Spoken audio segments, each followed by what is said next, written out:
நான் தான் இவள தங்கச்சியா பாக்குறேன். ஆனா இவ என்ன அக்காவாவே நினைக்கல.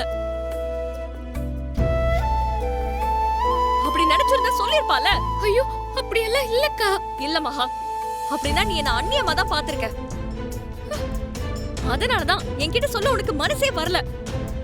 ஐயோ இல்லக்கா. இத்தனைக்கும் நான் உனக்கு ஹெல்ப் பண்ணணும்னு ஓடி வந்தவ மகா. உனக்கு ஒண்ணுனா துடிச்சு போறவ. இருந்தும் என்கிட்ட சொல்றதுக்கு உனக்கு பிடிக்கலல.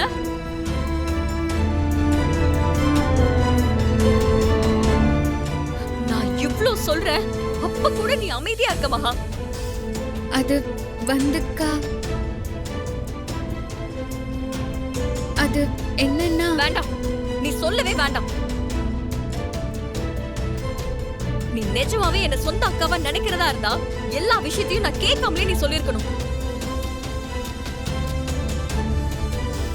ஆனா இப்போ நான் இவ்ளோ தூரம் கேட்டு நீ சொல்ல யோசிக்கிறேனா, இப்பதான் எனக்கு எல்லாமே புரியுது.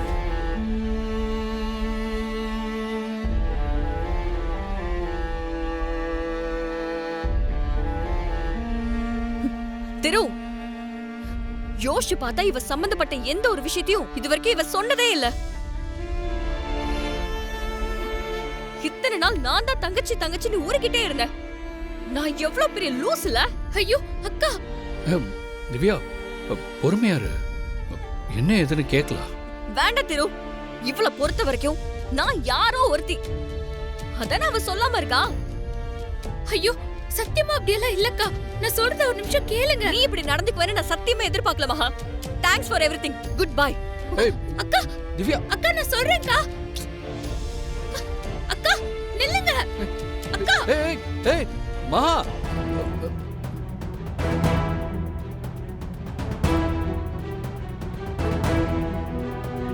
அக்கா அக்கா அக்கா அக்கா ஒரு நிமிஷம். அக்கா அக்கா நான் சொல்லிடுறேன்க்கா. அக்கா நான் நடந்ததெல்லாம் சொல்றேன்க்கா. ப்ளீஸ்க்கா சொல்றேன்க்கா. அக்கா அக்கா அக்கா அக்கா நான் நடந்ததை சொல்றேன்க்கா. ப்ளீஸ்க்கா நான் சொல்றேன்க்கா. அக்கா அக்கா அக்கா நான் சொல்றத கேளுங்கக்கா. அக்கா அக்கா ப்ளீஸ்க்கா. அக்கா அக்கா. ஓ ஆட்டோ ஆட்டோ அண்ணா, அந்த காரை ஃபாலோ பண்ணனும்னா. ஏய் ஏய் மகா, ஏய் மகா, சொல்றத கேளு. ஏய் அவசரம் மகா, அவசரப்படாத. நான் சொல்றத கேளு. திவ்யா கிட்ட எதுவும் சொல்லிடாத. நான் பேசிக்கிறேன்.